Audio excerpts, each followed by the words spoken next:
You're learning that he folded quite easily. I'll fold him quite easily. Hello, and welcome to Embassy Otherworld. This is a fantasy dating sim in which you enter a different realm and meet a strange man in the forest. And there's something about him making you unable to resist getting closer. Let's get started. What's your name?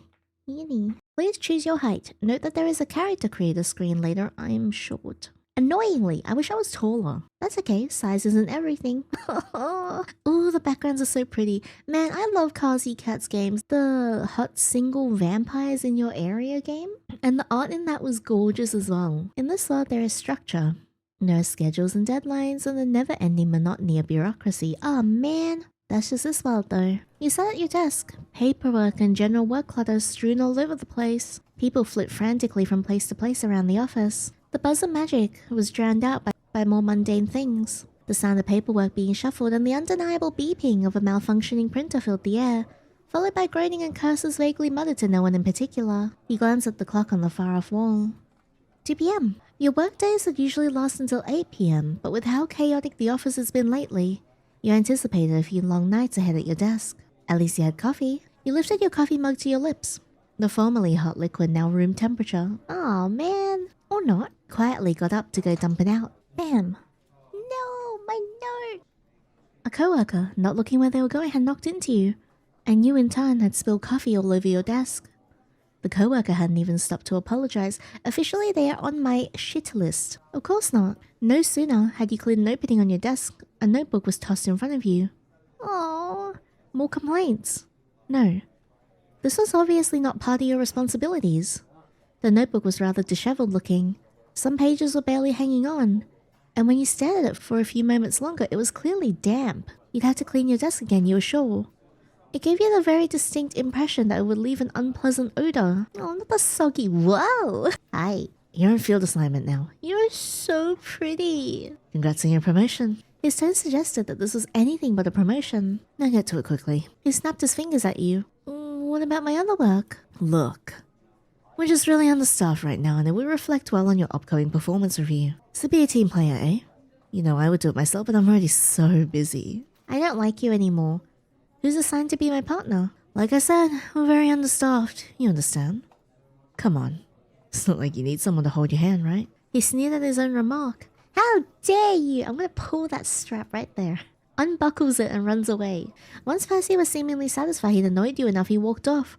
Presumably to go make someone else's life harder. You briefly fantasized about poisoning your coworker. Percy was dumb enough to accept a coffee from someone who hated him. It wouldn't be that hard. You grabbed the notebook and wandered down the halls and then downstairs, making your way over to briefing. You worked in the complaints department for many years.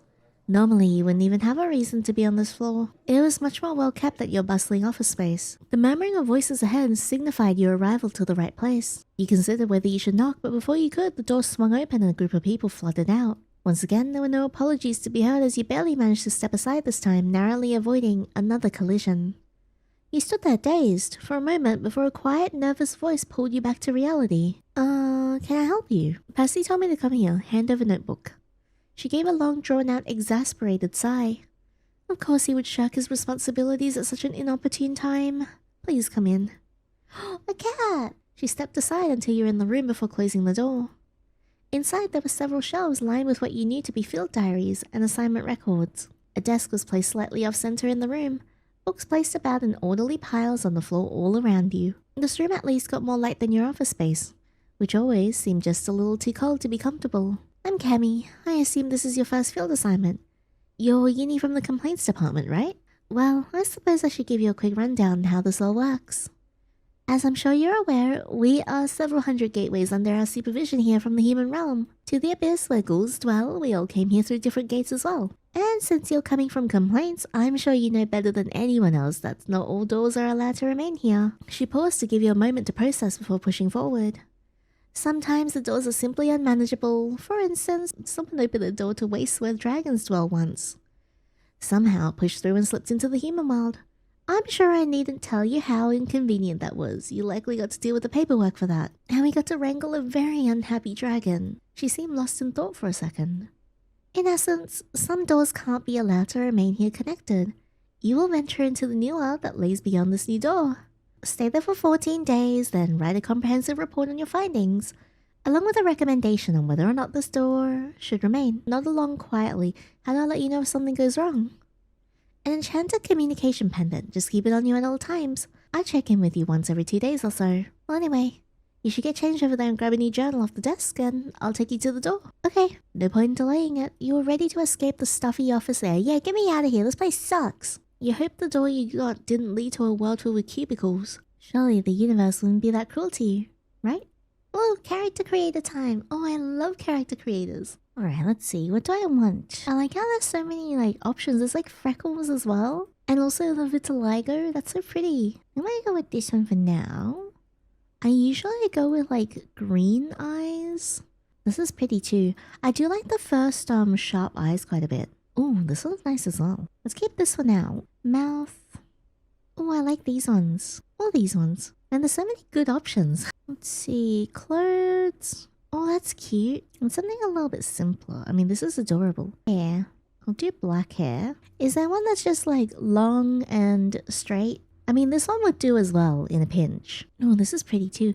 There's so many options. Holy crap. Let's see. Oh, this one's cute too. Wow. Okay, seems like the best bet is to go with the wavy long one that's after this. Yeah, this one. This seems like our best bet. Do we want glasses? I mean, I do wear glasses. But nah, we'll go glasses less. Okay, well, I'm done.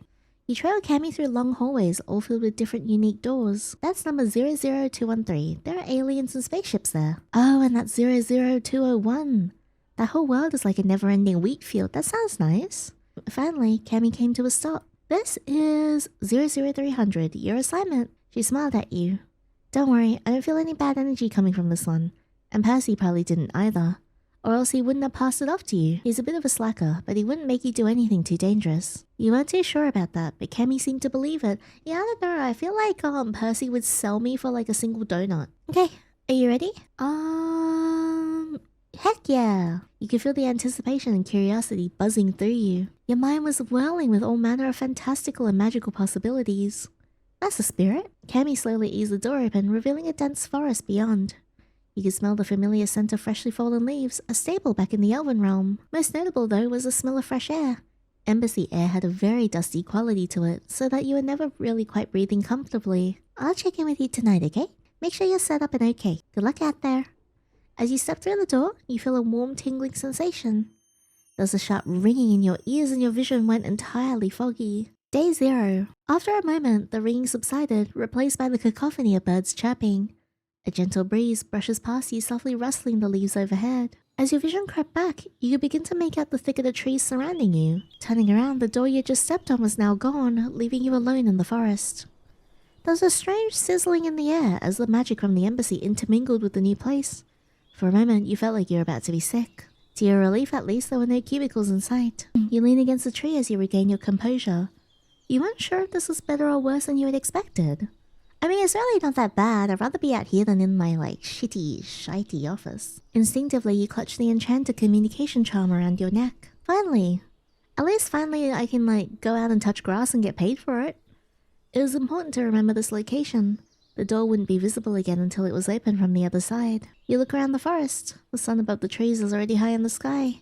You guess that it was creeping towards late afternoon. It was best to focus on finding a place to stay first. Cammy had handed you a small pouch with gold earlier. Apparently gold was a pretty reliable currency across most dimensions. Convenient as that it was, it wouldn't help if you couldn't find a place to stay. You've decided to look for a spot to set up camp in the forest. Yeah, let's set up camp. We are away from civilization. We are going to embrace the nature and touch some moss and grass. You drew a deep breath before venturing towards through the trees. Well, okay, seems like we couldn't really find too good of a spot. You're right back where you started, and to make matters worse, the sun was beginning to set now. The assignment was already off to a great start. Oh. As you began to find another path, a noise caught your attention. Was it? It definitely was. The sound of dragging feet crunching through the forest heading towards you. You decided to make weird noises back to assert dominance. Taking a deep breath, you centered yourself before letting out a series of shrieks, whines, and croaks. That would definitely scare off any predator, right? The noises subsided only for a moment before picking up once more. The footsteps were now racing towards you, heavy and with urgency behind them. Voices were also ringing out now. There was something odd about them though. They sounded angry and distorted. You only had a few moments to decide on the course of action. You could run or you could stand your ground, but whatever it was knew where you were going already. You weren't scared. You stood your ground. Yeah, come at me. You took like one self-defense class. It'll be fine. It only took a moment before two men appeared from between the trees. Uh-oh, we found you. What the hell? I don't even know who you are. Okay, maybe I shouldn't have been shrieking and screaming in the forest. Are you lost? The heavy tension in the air seemed strange. There was clearly something magical going on with them. Their faces were somewhat distorted, and even though speaking seemed to bring them pain, they continued to grin at you. Come with. They stepped towards you, malice clearly evident in their faces. You're outnumbered. Back away slowly. I don't know, look, I don't think I can put that one self-defense class I took to use. This guy is absolutely huge. This guy has a freaking scimitar. Let's do it anyway. You brace yourself as he continued to approach you, fully prepared to kick him and run. Fortunately, his approach was interrupted. Well, hi. There was a figure standing directly in front of the men, blocking their path to you. It was as though it had materialized out of nowhere. It appeared to have horns. Antlers, you weren't sure. What was clear, at least, was that it wasn't hostile to you right now. Hostile to my heart, didn't give me a heart attack. As you watch, you notice a sharp magic that had been around the two men earlier was gone now, dissipated into the air. What the hell happened? The question was answered by the other man. Monster! It's real! He stumbled backwards and onto the ground. What are you yapping of? Run! The first man turned and darted into the black of the forest as the second stumbled to his feet and followed. Cowards! If I saw a hot monster, I'd be like, hey, how you doing? You come here often. The tall figure did not move though, remaining in place for a moment longer after the two were entirely gone from view. And then without a word, it turned and walked into the forest. It paused. You should not be here. The voice was hoarse, but surprisingly human. Wait. He did not respond. What was that? Thank you. It was only natural to be thankful in this situation. There was no response, but you felt certain he had heard you. What was that? Who was that? You were once again in the forest alone. You cautiously carried on through the forest ever so slightly more on edge than before. You were beginning to wonder if there was a town to be found at all. You reminded of what Cammy had said, that there was a world that was just an endless wheat field. Maybe this world would just be an endless forest. Looking up at the sky, the light from the setting sun seemed blinding through the trees. Reaching a hand out to block the sun from getting into your eyes, you mulled over the thought, and you thought it was kind of exciting. What kind of secrets could you uncover here? Yes, let's be adventurous. You thought of the strange figure and the dragon magic. Would you get to see either of them again? Those are some very pointy ears you got there. A voice interrupted your train of thought. You spun around to find the source. Oh, the toadstool hat! There was a strange person standing before you. They weren't strange like the men from earlier. At least they didn't appear to be dangerous on the surface. They were rather short. Even shorter than you. Thank you. Their voice had been airy and playful when they had spoken. Looking over them, the thing that immediately caught your attention was the big mushroom over their head. Yeah, not the wings apparently. It was massive. Was it a hat? Or attached to them? It was hard to tell. No matter how you looked at it though, they looked like they had just come right out of a fairy tale book. When you meet their eyes, they were still curiously staring at you. You have some striking features yourself. That elicited a snicker from them. Wow, you're so observant. They're obviously being sarcastic, though it didn't appear as though there were any ill intent. Just light teasing, you assumed. So, are you lost? You must be. Almost no one comes this far out. And the ones that do, definitely don't look like you. You thought of your strange encounter in the forest. Is that who they meant? Would you run into them again here? You merely nodded, still unsure what to make of them. There was a glimmer in their eyes. Is it misfortune or fortune then? You got lost in these woods, but you also found me. Not just anyone can do that. You decided not to point out that they had been the one to find you and not the other way around. They placed their hand on their chin. You weren't sure if they were just thinking about something or just teasing you some more. After a moment, the answer arrived. There's the town sort of close by. But your hopes were quickly dashed. There's a festival happening right now, so no way you'll find a room there. Ignoring your thoughts on the matter, they continued. Even if you could, those ears would still be quite the spectacle. You'll be quite popular, and probably not in the way you want. They snickered to themselves like it was the most amusing thing in the world. Well, I am quite benevolent, so I suppose I'll help you. I live there. They pointed through the trees, though you were unsure what lay beyond them. And it just so happens that I have an empty room which I suppose I could offer to you. I don't really trust you. What's in it for you? They giggled again. Your delightful company, of course. The forest gets very lonely, you know. They look like they're about to turn around and start marching home, certain you would follow. I am not giving them my name. They could be a fae. Your name? I don't even know your name. I'm not following you through the woods. I didn't realize you were interested in getting to know me. They snickered to themselves. It's Eli. Your turn. I really don't want to give... Yinny, no! Excellent. Now that we know each other, Yinny, there's no problem. Eli led you through the trees happily. You'd expected more chatter, but they remained surprisingly quiet. I think I just done goofed. It seemed as though they were on alert. Apparently, they'd been serious about the forest being dangerous. Soon, just as Eli had said, a cottage appeared through the branches. It was nestled away in the woods where no one could easily find it. The stones that made up the cottage looked old and weather-worn. Moss and vines crept up in between the stones as though the forest itself was trying to consume the foreign entity. Close by, you could spot a similarly entangled well, and through the setting sun bursting through the trees blinded you just a little bit when you looked up. You could make out the distinct silhouette of a tower attached to the cottage. This is home. Eli seemed quite pleased with themselves. Come on, let's not stay out here any longer. They strolled the last few steps of the door and pulled it open. I don't know. I kind of feel like I'm walking into danger here. It hadn't been locked. Well, you suppose there wasn't much risk of getting robbed all the way out here. I don't know. You thought it was dangerous and it made you uneasy. Even deep in this forest, what if someone or something with bad intentions stumbled across it?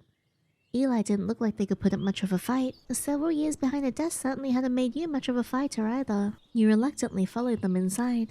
Well, you're already here. Outside was definitely dangerous, so... maybe it'd be fine. I don't know. Once inside, you could see that it was actually quite cozy and normal looking. There were paintings on the walls with some assorted chairs here and there. Close by was a table with a bowl on top containing something you presumed to be mushrooms. Beads on a string hung from the ceiling, sparkling whenever the sun reached them. Thanks to your shorter stature, you managed to move underneath most of them with a little effort. Some were longer than others though, and those reached even your new acquaintance who just swatted them away. You were charmed by the cozy atmosphere. Much like Eli, this place looked and felt like it belonged to the fairy tale picture book. Well, this is it. Make yourself at home. Oh, but let me show you your room first. You must be tired. They gestured towards the staircase. Following them upstairs, your feet on creaky floorboards filled the narrow corridor. At the top was another old-looking door. Eli did not wait to make sure you followed behind them before opening it and stepping inside. Well, hear it? This was the first time they had dropped the cheery demeanor, and you could see why. The room was dusty and cobwebs hung from various surfaces. It looked like no one had lived here in ages. At least it's safe. They sighed again, and then they finally shook their head as if to dispel the negativity. No matter, this can be fixed. The cheeky grin returned to their face. I am magic after all. Without another word, they clapped their hands together, and just like that before your eyes, all the dust and cobwebs vanished into thin air. Now seemingly satisfied with their work, Eli returned their gaze to you. They pointed to a large closet standing beside the door you had just entered. There's a bunch of bedding and stuff in there. Feel free to go do whatever with the place. I'll get something prepared for you to eat. Why are you so nice to me? Do you like mushrooms? Wait, don't answer that. Even if you don't like them, that's all we got right now. So it'll have to do. Luckily for you, I love mushrooms. They were small enough to confuse with a child, but in this moment, they seemed more like a parent fussing over you. And just like that, you're alone in the room. Ooh! A room customizer? Oh my gosh. Oh wow. Okay, let me move myself back up here so we can see everything. What bag do I want? Ooh, this one, the default one is actually nice. Bunny plushie? Plant and books and quill? More books? Yeah? I want the bunny. Ooh, okay. Tea and cookies. Pot of flowers. Book and a plant. A tree. I like the book and a plant. Curtain color. Ooh, like a nice green. I think it would be quite pretty. And... ooh. Do I want like a dark green bedding or a lighter green bedding? Maybe a dark green. And then we can change this to match. Or contrast with a red curtain. But I think we'll go with the... yeah, we'll go with the darker green. Oh, this is my room. You just finished your setup when the pendant around your neck began to glow. Kemi must have been reaching out to make sure you were okay. You quickly pulled it off as it began flickering, placing it on the desk. An orange glow illuminated your face as an image emerged. It was... an empty corner. You're about to say something when you were interrupted. A voice finally came through the magic transmitter. It was much quieter than you were used to. Yinny, Percy slid into frame and onto the chair. Oh, goddamn. Wow, you're so pretty, though. Damn it, I hate you, but you're so pretty. Of course, Percy immediately went to slouching. He could never use a chair properly. But wait, why was Percy the one checking in and not Cammy? You just stared blankly at him. Well, it didn't really matter who checked in on you. It was work either way. Cammy's on a warpath right now. Oh, you'll see eventually. Anyway, I told her I'd make sure you were still alive and not slacking. You're slacking. You are so hot, though. But you're slacking. Are you single? This isn't even the love interest. Oh, the art is so pretty. The last part was obviously more applicable to him, and you both knew it. Looks like you're still in one piece, so good job. I knew you had it in you, Yinny. The only thing I don't have in me is you.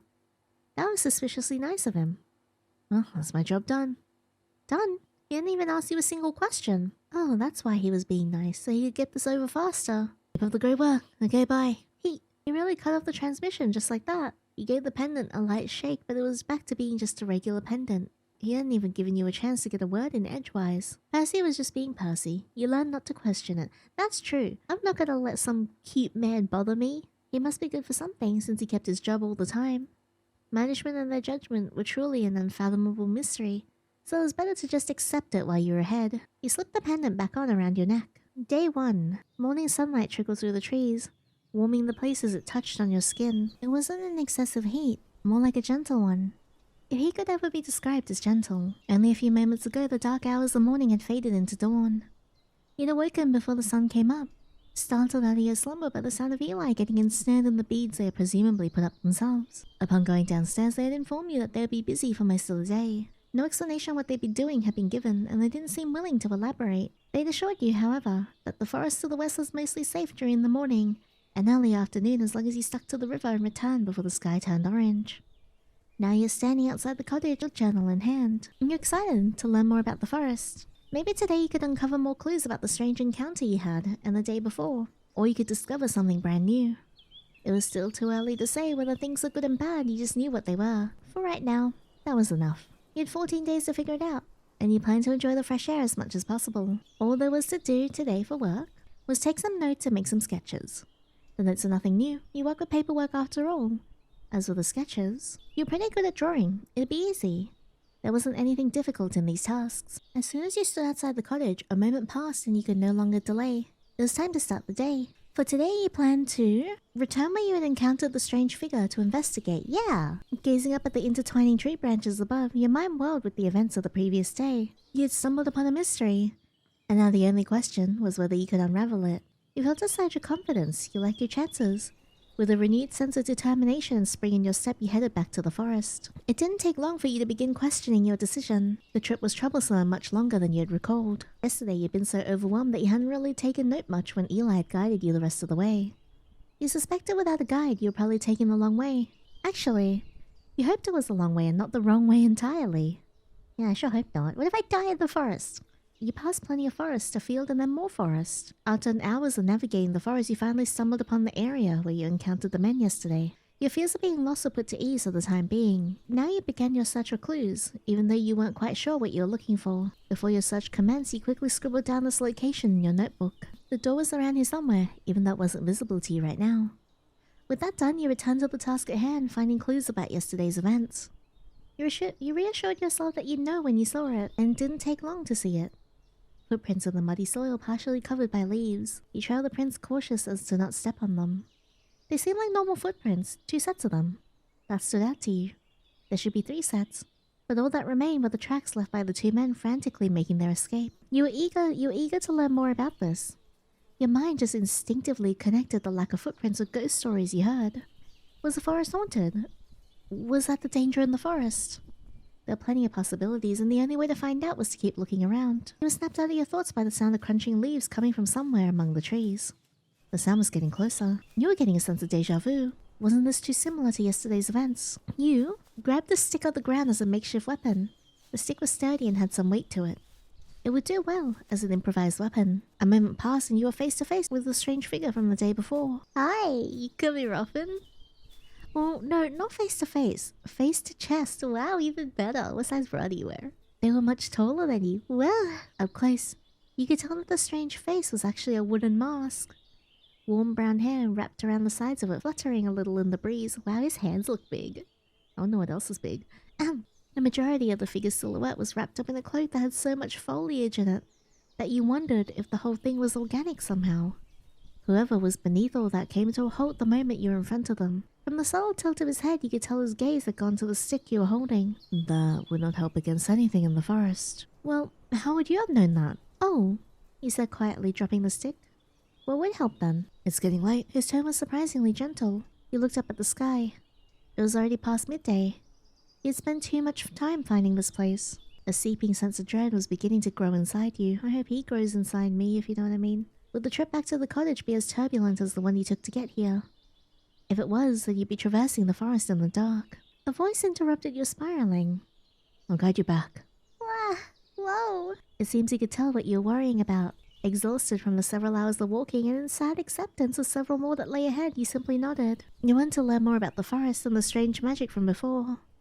But instead, you were learning how woefully unprepared you were. Thank you, he said quietly. He inclined his head ever so slightly. You don't have to thank me. Even though he said that, there was a pleasant tone to his voice that wasn't there before. He turned and gestured for you to follow. God, I follow him anywhere. I love his design so much. How do you know where to go? He turned to face you again. I know most of what happens in this forest, and...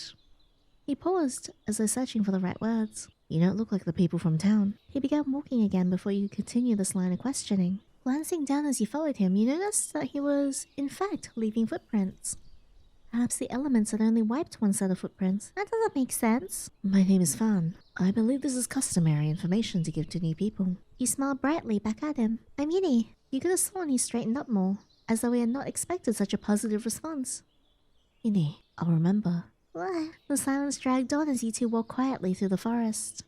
Perhaps some conversation would help. It's nice weather. Have you been here long? In the forest, I mean. Fern tilted his head upwards, his gaze assumedly lost in the sky above. There was a pause, and for a moment you were certain he wouldn't answer. But then the silence was broken once more. He sighed, voice barely above a whisper. As long as this forest has been here, I have been here. How long has this forest been here? I do not recall anymore. Centuries. Perhaps longer. This revelation may come as a shock, where you were human like Kemi. But you yourself were already over a century old. And that was still young for an elf. You knew that other races lived even longer, their lifespan spanning millennia. What was Fern's lifespan like? You couldn't think of any non-offensive way to ask such a question, so you remained silent. As you emerged from the trees, the cottage came into view. Its red tile roof and cobblestone walls covered in moss and vines. The late afternoon sun cast a warm glow over the cottage. Fern accompanied you only so far, stopping at the tree line. And he gestured for you to proceed. This was clearly as far as he'd go. Casting a glance back, you walked to the door and you could see Fern still watching you. It seemed he was making sure you got inside before leaving. You pulled on the cottage door and as expected, it was unlocked. Inside, the cottage was empty. Eli clearly hadn't returned yet. You dragged your feet up the stairs and into the room that at least for the time being was yours. You collapsed onto the bed. Your thoughts are tangled up in your head. Every thread you pulled on just created a new knot, a new question unanswered. You wouldn't get the chance to untangle those knots though, as an orange glow from around your neck quickly alerted you to the incoming transmission. You quickly hopped off the bed and headed to the desk, hastily dropping the pendant onto it. To your relief, it was Kemi's face that appeared on the other side, and not Percy's. Hello, Yandere, can you hear me? Yes, I can hear you. Isn't it too soon for another check-in? She winced a little at the question. Yes, sorry, but I was worried Percy didn't properly check in on you. He did not. She studied your face a bit. How are you doing, really? The fresh air, the birds chirping, the sky full of stars, it's awful, truly a horrible fate, you joked. She chuckled at that. I'm glad you're in good spirits. Well then, shall we get to the paperwork? Paperwork? She shuffled some papers around. First things first, you found lodgings that are in a safe environment currently, yes? You glanced about the room. It wasn't the safest you'd ever been, but you certainly weren't in fear for your life either. You nodded and Kemi quickly scribbled your answer down. She was so serious when she was filing reports. It was a day and night difference to her usual self. Next question. Have you encountered any hostiles? Hostiles? Ah, right, you're new to this. Any aggressive beings who seem to take exception to your presence? No, he said, because you didn't think magically altered people counted. That's a good sign. And the last question right now. Out of these options, how would you rate your experience so far? Overwhelmingly negative? Negative? Neutral? Positive? Overwhelmingly positive. Ah yes, embassy paperwork. You almost forgot how out of touch it could be. Sometimes you swore they were just making stuff up to keep you busy. You could understand why Percy didn't want to fill this out. Positive. You're feeling pretty good about stuff. Okay. Cammy neatly aligned the pages in front of her, then slipped them into a file before sliding them over and out of the way. Her way, you assumed, of letting you know the work was done, and the following conversation was off the record. Hey, so I might not check in again for a few days. I might have to make Percy do it if something comes up. She grimaced, shuddering at the idea of more unfilled paperwork, presumably. I know it isn't ideal, but nothing is ideal right now. She shifted her gaze away from you as if contemplating what she should tell you. 4 new doors popped up after you left. That's never happened before. You understood what that meant without having to be told. You already understaffed when you had left. 4 new doors weren't just a crunch, they were impossible. Soon, you'd all have higher management breathing down your necks demanding you perform miracles. Honestly, anything was better than the embassy when the board showed up. Anyway, I've got a lot to do. Take care of yourself. Oh, you didn't... No, never mind. Talk later. You watched as the light faded from the pendant. Well, that hadn't been great, though honestly, hearing from work never was great. At least you knew where things stood, and you could use that to inform your decisions moving forward. And slowly, you returned the pendant to its place around your neck. Right now, you are far away from the embassy and the stress and the bustle. That, though, was interrupted by the front door being flung open. You didn't have time to wonder who it was because the arrival was soon accompanied by a familiar voice. You should knock! What if I was in here with no pants on? I'm back! Eli happily declared their entrance. Did they always do this, or was it for your sake? They seemed like someone who would announce their arrival to an empty room. Going downstairs, you found Eli by the table, unpacking their basket gleefully. They were so enraptured by the process they hadn't even noticed you there. And considering how creaky the cottage floorboards were, Eli jumped, finally noticing you. Oh. They chuckled awkwardly. Sorry, I didn't see you there. Of course Eli was Eli, and it wasn't long before they went back to their cheerful demeanor. Never mind that, I have something to show you. They dumped the remainder of the basket's contents out onto the table. Berries. Lots of wild berries. I also got beans for drinking. Beans for drinking? Yes, coffee. Oh, that was wonderful news for you. As for the berries, you can see that Eli had decided you couldn't just be fed mushrooms for your stay. I like mushrooms, they're rich in protein. You liked mushrooms. You didn't mind only having mushrooms to eat. Still, Eli had done something nice for you and that couldn't be overlooked. You didn't have time to thank Eli though, as they're already on to the next topic of conversation. So, how was your day? There was a sing-songy tone to the words as they eagerly stared at you. You told them everything that happened in the forest. You explained the events of the day from the moment you left the cottage to venturing into the forest. Eli listened intently, nodding along so you knew they were keeping up with your explanations. And then you got to the part about the strange masked figure, Fern, and your interactions with him. What? This time you jumped, startled by the sudden outburst. You saw him too! He spoke to you! What happened next? So many questions. Calming down slightly, Eli tried again. You really saw him? The strange person with the wooden mask. You had. And Fern was rather strange, but you weren't sure if Eli was in a position to be calling anyone else strange. You nodded, uncertain as to why this was such a big deal to Eli. Unbelievable, and he spoke to you. Like with words. Whoa. Eli was suddenly really close, staring up at you with admiring eyes. I knew you were magic. That must be it. We've been in the forest together for years and he's never spoken to me. Eli stopped to pout for a bit. I didn't even know he could speak. He must be magic. That must be it. Oh, there are these really neat red birds south of your city in a big tree. There is no apple there though. With Eli, conversations were like waves of the ocean, unpredictable and ever-moving. You could start at one topic and soon they would carry you to a seemingly random point, not bothering to explain how exactly they connected. You could only assume that there was some undercurrent in Eli's mind that connected point A to point B, because it was a mystery to you. By this point, you didn't even question it when they changed the topic again. Oh, I have to tell you. I might be able to take you to town in a day or two. Day 2. The first thing you felt in the morning was a gentle breeze through your hair and the warmth of morning sunlight on your face. Slowly opening your eyes, you were momentarily blinded by this light streaming in through the window. A bird landed on your windowsill, chirping at you, and then took flight once more. It was certainly later than when you had awoken the morning prior. Unfortunately, there didn't seem to be any clattering coming from downstairs. Eli must have managed to slip out without causing much fuss this morning. Either that or they were still asleep. It had become apparent very quickly that the cottage was never quiet when Eli was up and about. You rolled over onto your back, staring up at the ceiling as you thought over the day ahead. You'd only been given one spare set of clothes and you'd already worn them yesterday. The only other thing you had was a nightdress to sleep in. You couldn't go around in that though. You'd have to make a trip to the river today so you could rinse your clothes and hopefully yourself as well. Maybe when you went to town with Eli, you'd get some spare garments. With that, it was time to get out of bed and get dressed. You make a quick little note to yourself to ask Eli about the currency of this place. and you made your way down the creaky steps. On the table, you found a little bowl with some berries in it, and a cup of water, presumably set out for you by Eli. You nibbled on the deep red berries, while you mentally prepared yourself for the trip into the forest. The forest had seemed exciting and full of wonder to you before. Today you felt good about returning to the forest. The sun was shining, the birds were chirping, and it was a beautiful day. I hope we encounter Fern again. You slept well too, and that only elevated your good mood. Once you had finished the last of the berries laid out for you, it was time to depart. You stuffed all your clothes into your bag and tossed it over your shoulder. You made sure to savor the fresh forest air as you made the trip to the river. You hadn't gotten a chance to go to the river before, but felt confident you could find it easy enough. You crouched by the river.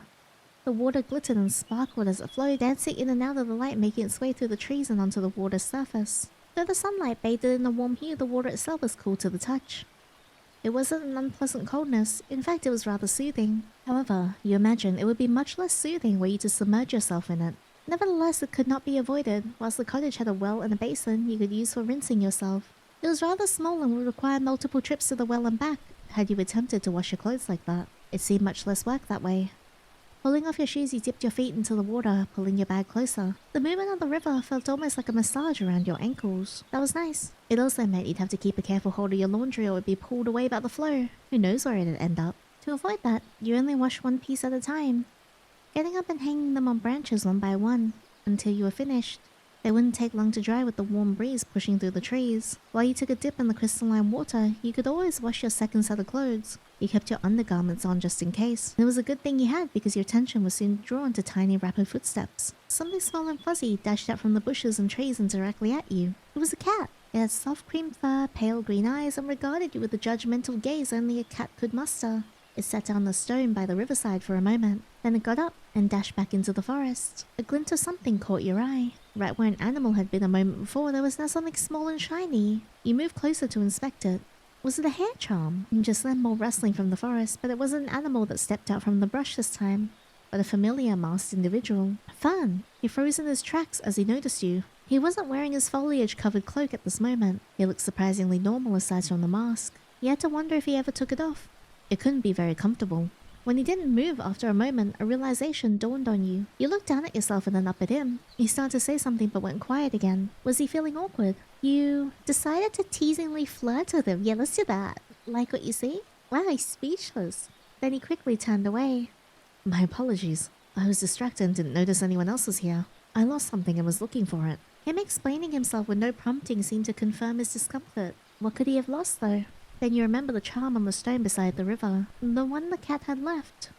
You handed it to him as he got out of the water. He hesitated for a moment before ultimately giving in, and awkwardly reaching out for it only to have a quick glance in your direction. Wow, what are you looking at? His fingers brushed past yours and you couldn't help but notice he was cold to the touch. After you had gotten out of the water, you checked your clothing. You wrapped your arms around yourself.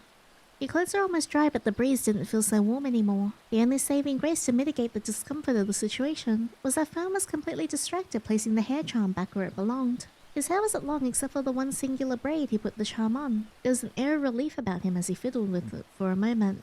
Once he was satisfied with where he placed it, he spoke, not turning towards you. Please get dressed. I have something to show you. What if I don't wanna? With that, he took a few more steps away from you and placed himself against a tree. I'll place myself against his tree. It was apparent that he wasn't planning on turning back this way until you told him you were dressed. You couldn't help but smile at how chivalrous he was being. It was sweet. You were relieved he couldn't see you because you were sure your face was bright red. You were feeling shy because it was Fern and you liked him. Yeah. You thought about how he'd intervened with the incident in the forest when you had arrived. Fern was a reliable presence. He made the forest feel safe in his own way, at least around him. Once you were done getting dressed, you collected the rest of your things. Your clothes were still slightly damp against your skin, but it couldn't be avoided. You made your way over to where Fern was standing, slightly curious about what he wanted to show you. I'm done. He finally faced you again. Very well. Don't worry, it's not far. He gestured for you to walk with him. It seemed wherever you were going, it could be located by following the river. As the two of you walked in silence, you thought about the hair charm again. You asked about it. It had clearly been important to him. That made you curious because in all honesty, Fern with his current absent cloak and his currently present wooden mask didn't seem like someone who'd value things like that. The charm you'd taken too long to ask. Fern had led you to the mouth of a cave. The river was still here, as it quietly slipped out of the cave and back towards the direction you had come from. But Fern didn't stop at the opening, instead taking a few more steps inside. It's so pretty in here. Then it became clear that the cave wasn't much of a cave at all. Rather, it was a cavern, a tunnel of some sort. Vines and moss hung from every rocky surface, and in the distance you could see that it opened up to a lake of some sort. You can come here in the future if you need to. He trailed off. It's more private anyway. Oh, that's what this was about. You couldn't resist. You had to tease him. This is wonderful. Now you always know where to find me when I'm bathing. What? No, that's not... You couldn't stop the giggles from slipping out. Relax. I'm really kidding. Oh, I see. Then I'll be taking my leave. Remember to return before sunset. He was leaving already. You're leaving already? You try not to sound disappointed. I could stay. Yes, stay. Could you stay? If it's not too much trouble? Yes. You began taking your still damp clothes, the ones you weren't wearing, out of your bag and placing them out to dry a little more. Then you plopped down on the ground beside the water and patted the spot next to you. Fern tilted his head curiously but ultimately gave in. You're learning that he folded quite easily. I'll fold him quite easily. He sat down, keeping a bit of distance between you. He seemed tired, but you didn't know him well enough to know whether or not that was just his normal disposition. Oh, it's so pretty, look! Wow! So, are you this nice to every random elf that ends up in this forest? What's an elf? Right. Eli had said something about your ears you've forgotten. Maybe this world didn't have elves. You pointed at yourself and then at your ears. I'm an elf. I've never seen anyone who looks like you before, so no. I'm not sure if I'm nice, though. I don't mean to cause offense, but it's just that you seem rather harmless. What? I'll have you know. Harsh but fair. You could only nod along. Do you ever leave the forest? I haven't left in a very long time. But you could if you wanted to. I could, yes, but not for very long. I belong here. You nodded along but didn't fully understand. It felt like you didn't belong anywhere, but you kept that to yourself. I don't belong anywhere. Fern seemed to freeze for a moment. Perhaps. You spoke tentatively. You just haven't found where you belong yet. You nodded, because there wasn't much else to do or say to that. So, where do you live exactly? Fern looked over at you. In the forest. He said it as though he was confused about what was being asked, so he clarified. I mean, where in the forest? Oh, I mostly stay by the ruins. The ruins? If you ask a strange little fey creature, they could probably tell you what that is. Strange little fey creature? You bit your lip.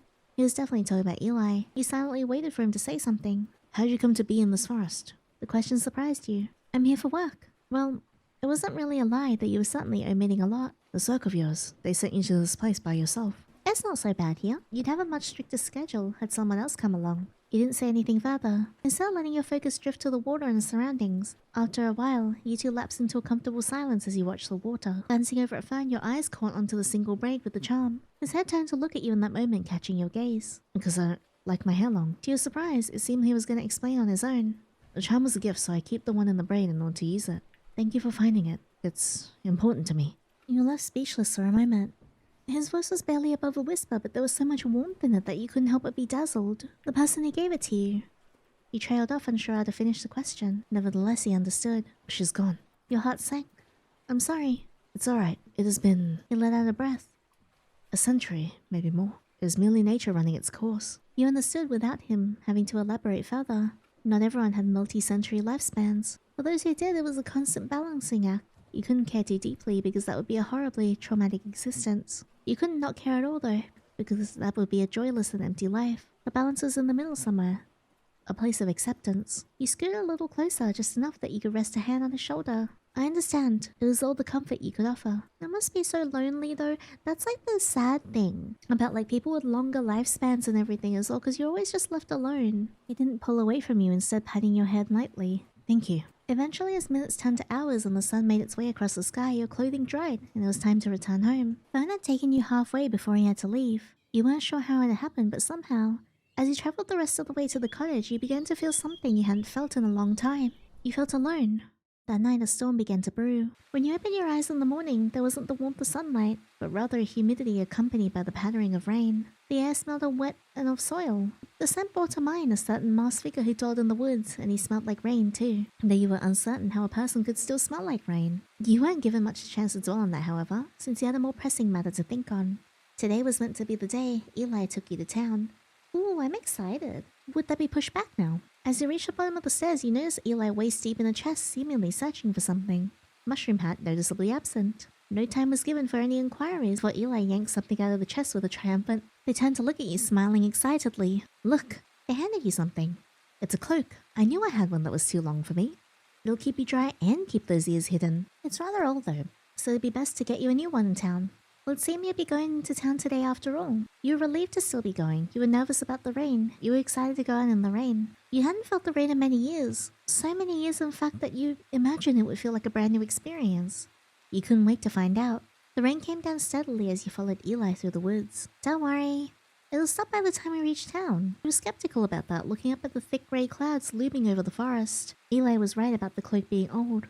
You could tell you were getting soaked even with it on. You didn't mind the rain staying, though. It was as refreshing as you had imagined. You couldn't help but get lost in the clouds above as you continued on. Eli happily chatted about the forest as you walked. Occasionally they'd point to some random direction and proclaim it was something cool that could be found there. Over that way is a waterfall. Oh, and that way you can find some old ruins, and at some point you spaced out as you wondered if the forest really did go on forever. If Eli was right about all the sights. Well, there was a world of attractions in the forest alone. It must have been quite expansive. Over there, just past the trees. You refocused, staring hard at the forest ahead. And see, I told you the rain would clear. Looking up now, sure enough. Not only had the rain subsided, but you could make out little patches of blue now. And off in the distance, the slightest signs of a rainbow could be seen beginning to form. Something else is noteworthy too. A faint sound. You close your eyes, listening intently. Good hearing. They laughed. Yeah, my ears are huge. That's the festival. I bet they didn't even stop for the rain. Then again, can you even feel the rain after a few ales? They gave you a sheepish look. You wondered how Eli knew. They didn't look like they were of drinking age, even though they must have been. You imagine briefly Eli trying to convince the barkeep to let them have an ale. Thought was rather amusing. And here we are. Not that you needed to be told. The music was loud enough that you already knew you'd arrived. Not to mention the scores of people who were crowding the streets, dancing and laughing. So many scents filled the air that you had to take a moment to adjust to that alone. Here and there, people would pass you by in ornate masks with leaves and vines decorating them. You were buzzing with excitement. You couldn't recall ever attending a festival. There was another one of those exciting new experiences. Look here, fresh fruit straight from Berry Hills. Oh, forget about the fruit. Come buy some fresh pastries. What? What if I want both? You said you wanted to get clothes, right? I know where we can do that. This way. You followed Eli, making note of this place as you went. You imagine a thriving town with plenty of commerce was the sort of thing you could include in the report, and gold was being exchanged as currency along with copper and silver. That seemed useful too. As you followed Eli, a little girl ran up to you and held out a mask. Masks were only 1 silver piece. She was smiling up at you with expectant eyes. Buy a mask. You handed her a gold piece since you didn't have silver. She stared at the gold in her hand and then back at you. This is too much. She seemed upset. It seemed she didn't have a way to break down the gold. That's okay. Keep it.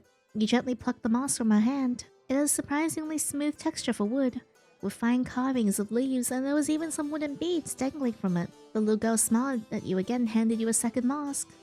It's the only other one I have left. You should have it. And just like that, she scampered off back into the crowd. Rounding a corner, you assumed your destination had been reached. There was a street stall with garbs and fabrics all around the place. Oh, Eli, so good to see you again. The old lady manning the stall slowly hobbled over. Oh, you made a friend! How nice! She turned to you. I'm Merle, but most people just call me Granny. She reached out an unsteady hand to shake yours. Nice to meet you, Granny. I'm Yinny. You shook her hand and gave her a warm smile. It felt a little strange calling a human Granny. You were definitely older than her, but it seemed impolite to refuse. Granny, Yinny needs some clothes, so I brought her straight to you. Ah, you've come to the right place. Please come look around. She moved back to her stall and started going through the fabrics. Just look around, dearie. Every outfit is just 1 gold piece each. Granny, I told you should raise your prices. Oh, I'm too old to have much use for money anyway. Looking at the fabric, it was clear the craftsmanship was immaculate. Eli was right. This was definitely worth more than 1 gold apiece. He looked around as Eli and the old lady kept chatting. How are things in the woods, dearie? I do wish you wouldn't stay out there alone. People say that forest is haunted. That's just made up, Granny. The forest is very peaceful. But it's not. When I was a little girl, I saw many strange things while playing in that forest. Trees would creak suddenly and mist would appear out of nowhere. There was also a strange man there. Though I suppose it's been so long, he's probably gone by now. Don't worry so much, Granny. I'm always extra careful. Besides, Yinny's with me right now, so I'm not alone. The strange man in the forest couldn't be Fern, right? It's probably Fern. You stopped your browsing to consider. You decide to ask about it. Could you tell me about the strange man in the woods? Eli gave you a quizzical look before their eyes lit up with recognition. Oh, it was many decades ago now. I was playing with my older sister, may she rest in peace, and I went too far into the woods. I knew I shouldn't, but I was a very mischievous child and gave my parents many headaches. So I found this field and was chasing this pretty yellow butterfly when I tripped on a grass root. Hurt my ankle real bad, couldn't walk, and I'd gone so far my sister couldn't find me. I was thinking I'd have to stay in that forest all night when a tall man in a mask showed up. He didn't say a word but took me right to my sister who was looking for me. It was like he knew exactly where she was. Oh, but he was already a grown man and I but a babe. Surely he should be in the hereafter by now. She looked down melancholy, soaking her voice. Oh, I never did get to say thank you. I'm sure he wouldn't be upset by that. That was definitely Fern. And from what you had come to know of him, he probably didn't hold resentment for such things. Still, you could let him know when you saw him again. Oh, but that's enough about me. See anything you like, dear? You return your gaze to the assorted pile of clothes and fabrics. You spotted 3 garments that looked to be your size. Ooh! You decided it was best to grab all 3 just in case. Oh, can we get Yinny a cloak too? Of course, I have just the one. She pulled a velvety jade cloak from a pile of fabric nearby and handed it to you. This one would suit you very well. You opened up your gold pouch and removed 10 gold pieces, handing them over. Oh no, this is far too much. Honestly, it wasn't that much. The embassy was paying for it, not you, and since Eli was housing and feeding you for free. It wasn't as though you would need much gold anyway. You're about to protest when Eli stepped in. Do you have somewhere for Yinny to change? I'm sure she'll be glad to be out of those wet clothes. Seems they noticed.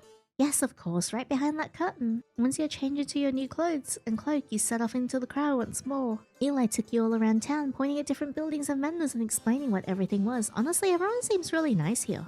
Finally, it was reaching afternoon. You'd have to begin making your way back soon. Eli had one final stop planned though. Let's go to the tavern. Without waiting for a response, Eli grabbed your hand and began dragging you through the crowd. Inside the tavern was warm. People were laughing and drinking. Eli leads you to the bar counter. Do you have any rooms? Rooms? In the midst of all this here chaos. Ah, that's very funny. Sorry kid, this place is packed past capacity as it is. Eli turned to you with a pointed look. See? So, what can I get you? 2 ales, please. They placed 4 silver pieces on the counter. Turns out you hadn't needed to imagine it. You got to see with your own 2 eyes, as poor child-sized Eli attempted to get an ale. Ah, you're so funny for a little one. 1 ale and 1 more milk coming up. You slid 1 silver piece back towards Eli. You bit your lips so you wouldn't laugh at Eli's pouting. You sat on the bar stool next to Eli as you waited. They weren't the best seats, but rather the only ones left unoccupied. You assumed that had to do with the draft coming in through the open door. The festival always brings lots of people to the area. It's strange how soon they disappear when it ends. What's the festival for? They lowered their voice slightly. It's about the forest and the goddess. It's a big deal to them. So be careful what you say. They'll know where, you know, and they won't really be nice about it. Here you go.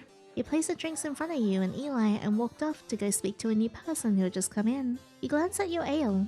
It was very frothy. As you lifted it up to your face, you were hit with a foul, bitter smell that made you scrunch up your face. Eli snickered. It's an acquired taste. Give it a try. You took a cautious sip. It tasted as bad as it smelled.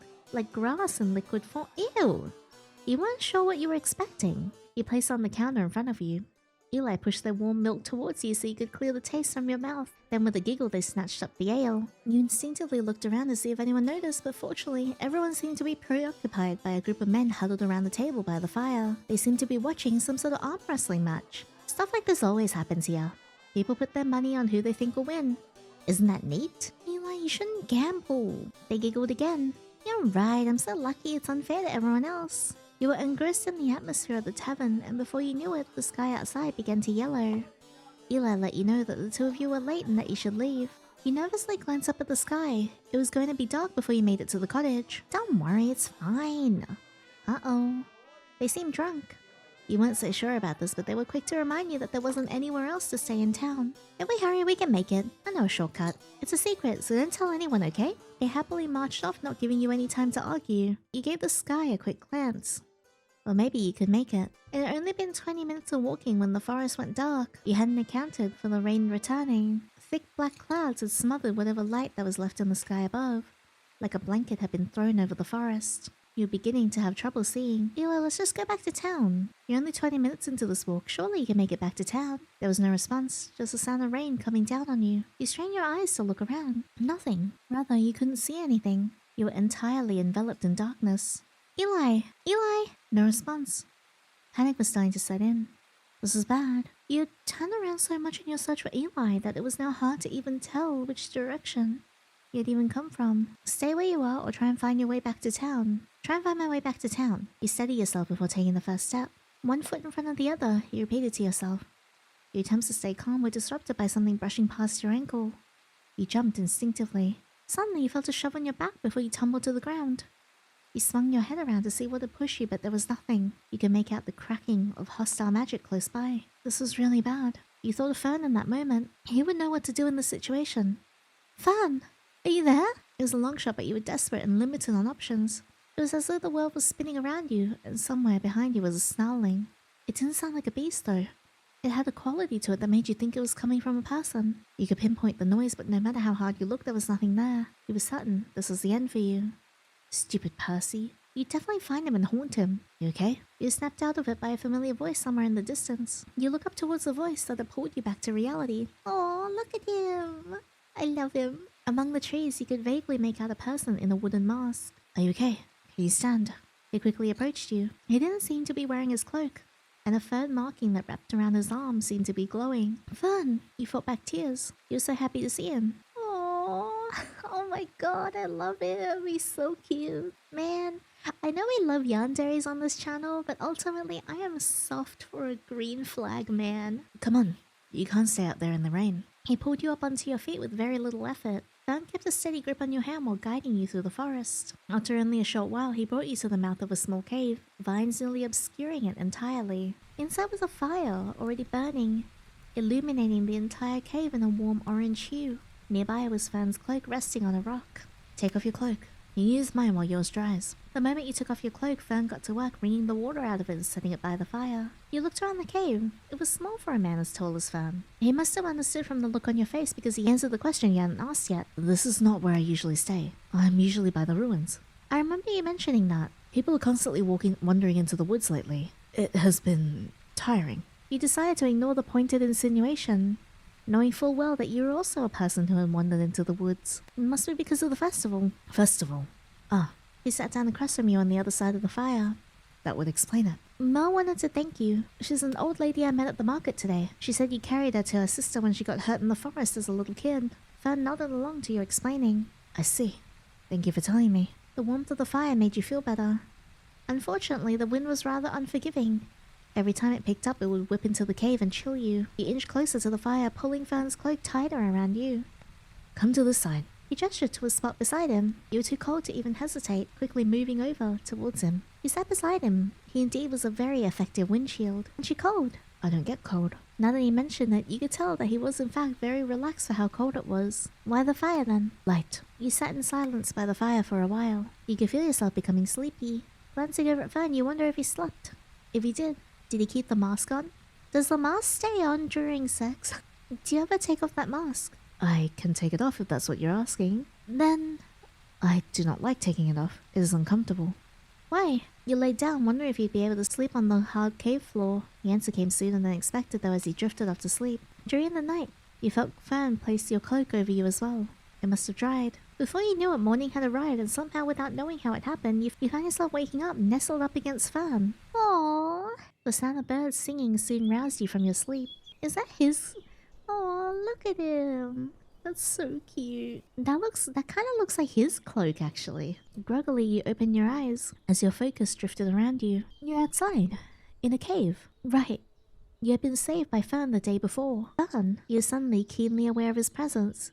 It was hard to not be aware of since you were laying in his lap. You're comfortable, you said teasingly. It was true. You would have expected sleeping on the floor to be a painful experience, but you weren't stiff or uncomfortable at all.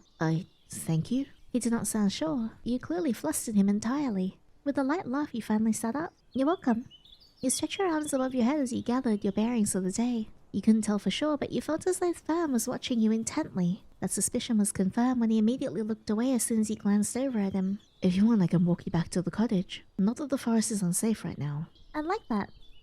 That is a relief. I was worried you might be uncomfortable. I like having you around. The admission was quiet, and you half surprised yourself with this revelation. Fern was quiet for a long moment before answering. I also like having you around. Yay! We should depart now. He was clearly trying to get off this topic. After walking in silence for a while, Fern finally spoke. Why were you in the forest last night? You had been warned about that. But it's not as though it was your fault. Eli took me to see the town. They got drunk, I think. We got separated. You've been trying not to think about it. What if that snarling sound had gotten Eli? The little fey creature has been here for so long. I do not believe they are in any more danger than usual. If they have been forced out, I will be able to tell. Forced out? The fey is not from here. The forest is merely attempting to send them back to their own realm. Your mind raced at this information. Was Eli like you? But then how is that possible? The door was new and you didn't think it was possible to reach different worlds without the doors. Then would the forest do the same to you? A different realm? Like a different world? Fern was tilting his head in contemplation. Man, you're so tall and so pretty. Not exactly. You are truly not from here, are you? Fortunately, he didn't expect an answer from you on that front. It seemed he had already reached the correct conclusion and wasn't in need of your confirmation. That was a small relief for now. You weren't sure how you'd even begin to explain the embassy to Fern. The world is divided into two. The humans have one half and the Fae have the other. This is the human half. The Fae are not meant to be here. Why? The nature of humans and the Fae is misaligned, I suppose.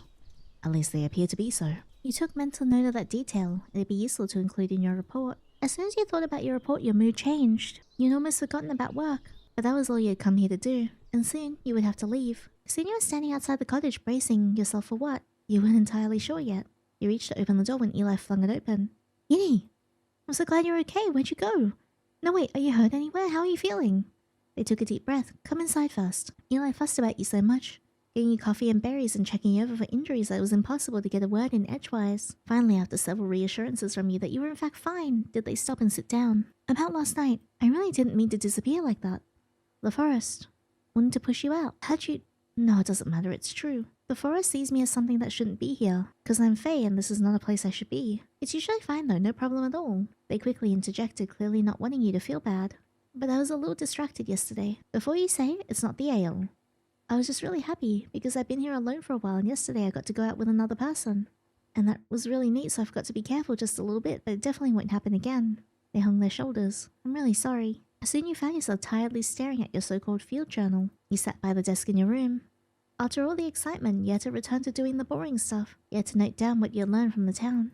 You stared at the blank page. Celeste's place seems to use gold as the currency. That was expected, but a relief nonetheless. And then you made note of the tavern as well, and all the different vendors you'd seen. Even the strange-smelling ale, you decided to include that too. You admired your handiwork before finally slamming your notebook shut and tossing it aside. It wasn't long before Eli called you downstairs to let you go that they had made berries. Ew! So, nice weather today. They winced, presumably recalling the rain that ambushed you the day prior. There was so much uncomfortable tension in the air that you decided to change the topic. Why aren't the people in town... You know, what's it like where you're from? Eli paused for a second, considering your question carefully. It is... They paused again, trying to find the words. Really colourful.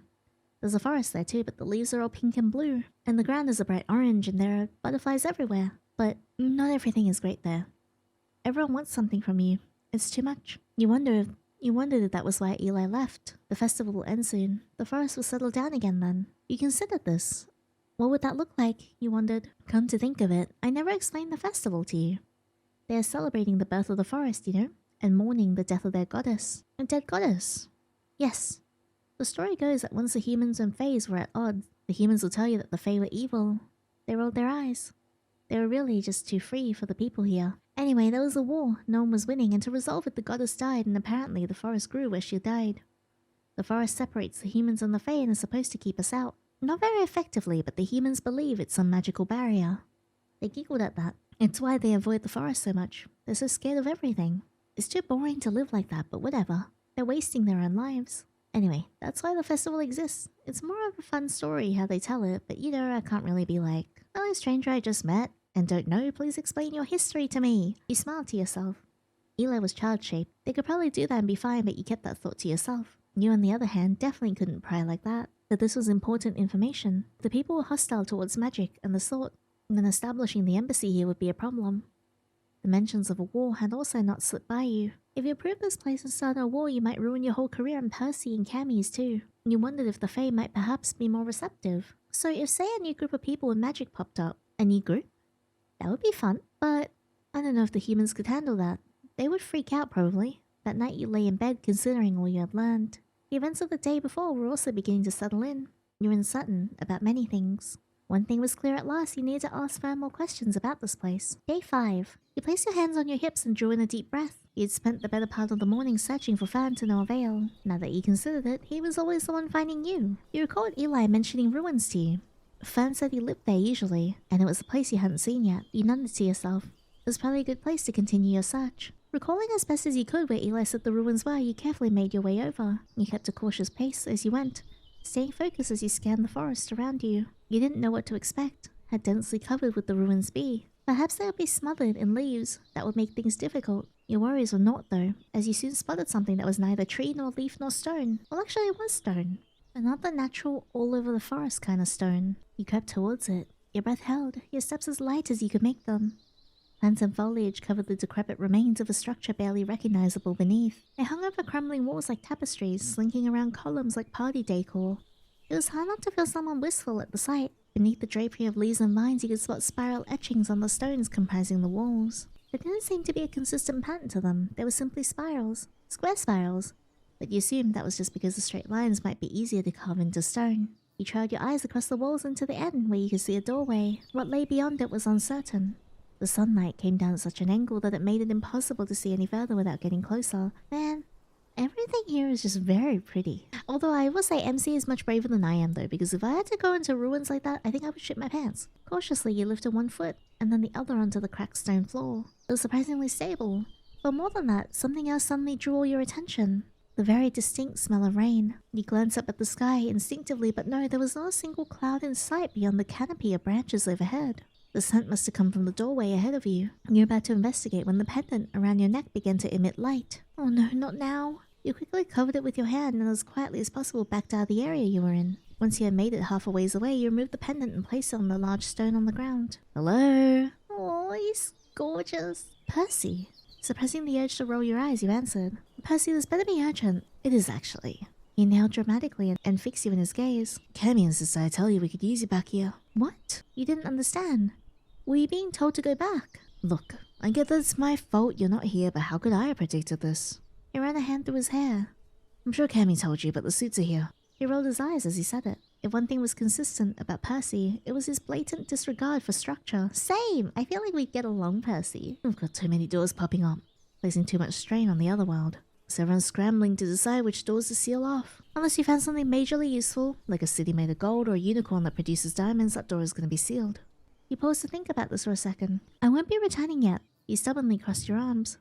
There was still stuff to figure out here, and it was Percy's fault you're here anyway. Percy snorted, dramatically slumping back in his chair. Well, I tried. I'll tell Cammy you're on the verge of a major breakthrough, but you better make it quick or else she might go over there and drag you back herself. Just like that, he ended the transmission. You shoved the pendant into a pocket, not wanting to even risk having it out anymore. Once you were satisfied that it wouldn't bother you, you returned your focus to the matter at hand. You quickly stepped over the uneven stones, venturing deeper into the overgrown structure. The stone felt sturdy beneath your feet, though the squishing of moss and crunching of leaves felt much less secure.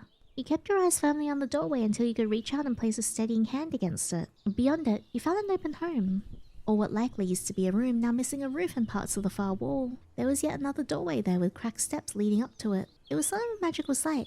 Perhaps all abandoned places felt like that. You shook your head. You weren't there for sightseeing. You needed to find Fern. You glanced about the room again, searching for a mask and its occupant. You hadn't needed to search far either. He was immediately recognizable. Fern was resting against the wall to your left. You could see his chest rising and falling, but he did not respond to your presence. Carefully, you crouched down and lay a hand on his arm. You had meant to get his attention, but you had not expected him to be so warm. Too warm. Nervously, you gave him another nudge. Fern! There was a panic now, beginning to build inside you. What if he was seriously sick? You didn't have any training for this. You even skipped your first aid training because management decided your work was more important. Fern! You called out to him again, half pleading this time. Your heart clenched as you ran through all the possible negative outcomes in your head. Was this somehow your fault? Because he was in the rain to save you. Fern didn't seem like someone who should get so sick from just a little rain though. Before you could spiral too far, there was movement. A glimmer of hope that quickly brushed aside the dark thoughts. Fern adjusted himself slightly. Yinny, what are you doing here? His voice was even more raspy than usual. I wanted to see you. What other reason could there be? You found yourself always looking for Fern recently. You always expected him to appear out of nowhere. Yeah, I'm in love with the man. I see. You could tell he wanted to ask why, but thought better of it. He drew a deep breath before sitting up. Are you alright? I'm fine. You don't look fine. Even though he said that, there was an obvious tension in his voice. Don't worry. I just need to rest. Fern moved to adjust himself again. He seemed really uncomfortable for someone insisting they were fine. He turned his head slightly to lean against the wall, but the antlers in the mask made it difficult. Why didn't you take it off? He let out a heavy sigh. Fine. You were expecting him to refuse, but he hadn't. You watched intently as he pulled the mask away from his face. Oh, he's so pretty. You're cute. You weren't sure what you expected, but it certainly was not this. Oh, his eyes are gorgeous. Fern had square spirals similar to the etchings on the stone walls framing his eyes, which were a milky white. He glanced at you for a second before turning his face away. As he moved, the spirals seemed to change and shift as well. You decided this was the right time for some teasing flirting. Fern, I can't believe you were hiding such a handsome face from me this whole time. You pouted at him. He immediately looked away, and you could see a redness creeping onto his face. What? You decided to stop there since he looked like he was about to faint. Do they hurt? They weren't scars per se, but they seemed like they were deep into the skin, which made you worry. No, I can't really feel them. That was a relief at least. Can you see? Fern regularly traversed the forest, and he had even been able to pull you out of that rainstorm in the dark. You were fascinated by how he had done that. He looked back at you, pointedly making eye contact. I can. He dropped his gaze once more. Far more than I would like to at times. Was that so bad? You wanted to lift the mood and it was true. You didn't think it was all that jarring as you were sure he was expecting. He gave you a faint smile, catching you off guard slightly. I suppose not. You'd had him laugh before, but this was the first time you were truly seeing him. You'd asked about his condition again. Do you know what's caused you to be unwell? He leaned his head on the wall behind him and closed his eyes. The forest has not been well. There's a strange magic that it cannot expel, like the Fae, but not. He sighed deeply. I do not understand it. I suspect it must be related to the people wandering in lately. You thought about the festival. It seemed to be annual. You didn't think it could be that, if this was a new occurrence. You felt your heart sink as you remember the day you arrived in the forest. You felt the magic from the embassy mixed with the aura from this place. Was this because of you? It is strange, though. The forest has never... No. He sighed once more. I am sure things will return to normal soon. He opened his eyes to look at you. I'll be fine. I just need to rest. He didn't want to push any further while he was so worn down, so he decided to focus on his well-being instead. Is it... let me at least stay until you fall asleep? He gave you a look that wasn't quite readable. If you insist. I do. Okay. You sat down beside him, drawing your knees up to your chest. A comfortable silence settled between you two as Fern closed his eyes once more. As you walked back through the woods later that day, you found yourself not even concerned with the setting sun. Your mind was far too occupied with other thoughts. An uneasy realization was beginning to dawn on you. This door may have to be sealed, and if that happens, you will never see Fern again. No, I'm staying. I don't want to go back to my shitty job. There had always been a chance. You just didn't think it would matter to you. But it did, and now you had to find a way to navigate this. You collapsed into your bed with a dramatic sigh. Perhaps you would have a fresh perspective in the morning. Day 6. Even though you had hoped a new day would bring clarity, there was only exhaustion in the morning. You had spent the night tossing and turning. No sooner had you fallen asleep than you'd be jolted awake again. You stared at the ceiling of your room, reluctant to get out of bed, struggling to keep your eyes open. Your body was sore and your head ached. You hadn't realized it before, but this is probably the most you had walked and moved in many years. Decades at your desk had not done you any favors, and that was certain. The thought of not having the fresh forest air to wake up to was upsetting. The office air at the embassy was stuffy, but the air in the living quarters was somehow worse. Where you had started working there many years ago, you thought it was convenient to have a room so close to work. In reality, it only meant you could never truly relax. Even when you were away from your desk, you were just one floor away from being bothered in the middle of the night to solve some issue. The more you thought about it, the more you struggled to recall why you even worked there at all. Your younger self had been starry-eyed about the Otherworld. You now wish you could understand why. The simple answer, of course, was that you didn't know what you didn't know. Yeah, capitalism sucks. The embassy was a respected place. It was a place you could be proud to work. It was a place where you could spend a lifetime. You jolted awake. You'd fallen asleep again, and looking out the window, it was already past midday. You leapt out of bed, straightening out your clothes. You didn't even bother to put something new on as you rushed down the stairs. You'd intended to check in on Fern in the morning. You muttered curses under your breath as you made your way into the forest. You hoped Fern was okay. He had at least looked better when you left than when you had found him. What's wrong? The sudden voice behind you nearly made you jump out of your skin. I was looking for you, before you gave me a heart attack. He made a noise that was between a laugh and a sigh. You seem fine. That's a relief then. You straightened out, fixing Fern in your gaze. Disappointingly, he was wearing the mask again. He had hoped to be past that, but it seemed not. Fortunately, otherwise, he seemed well, not on the brink of death at least. You reached out to touch him. To check his temperature, of course. Definitely for no other reason. Oh yeah, definitely for no other reason, of course, I say as I honk his booba. He did not pull away from you, but you could feel him tense as you laid a hand on his neck. It was the only exposed skin immediately available to you. The fact that it seemed to be a sensitive spot was just a bonus. Whoa, so he's sensitive down there. His temperature seemed better than before. though he was still somewhat hot. Yeah, he's very hot. Before you had a chance to fuss over him any further, Fern changed the topic. Are you busy?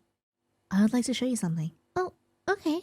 Actually, I also wanted to tell you something. You were nervous, but you didn't know how much time you had left there and how things would plan out. You need to have this conversation today. Very well. He seemed apprehensive about what you might have to say, but did not take that exact moment to question it. He turned, gesturing to the forest. Please, follow me. And you did. You reached the river right as the sky began to turn orange. Fern must have noticed your glances at the sky because it reassured you. It's alright. Tonight is special. And he turned his head away. I would not let anything happen to you. Aww, I'm so in love right now. I know. I trust you. You had meant to assure Fern, but the statement came out sounding far more vulnerable than you would have liked. It was too late to take it back, though. The words hung between you for a moment. It was Fern who next broke the silence. I'm grateful you felt that way. He returned his focus to the forest. We're almost there. Soon. Fern pulled aside the foliage ahead to reveal a lake just beyond the trees.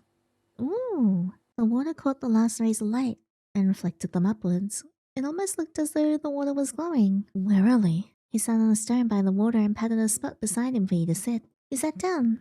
Taking a deep breath, you needed to broach the subject of the embassy. But why would you even start to explain that? By the way, I came in from another dimension and may also be the reason the forest isn't doing great right now. Surprise! Somehow, that didn't seem like it would go well. You drew another deep breath.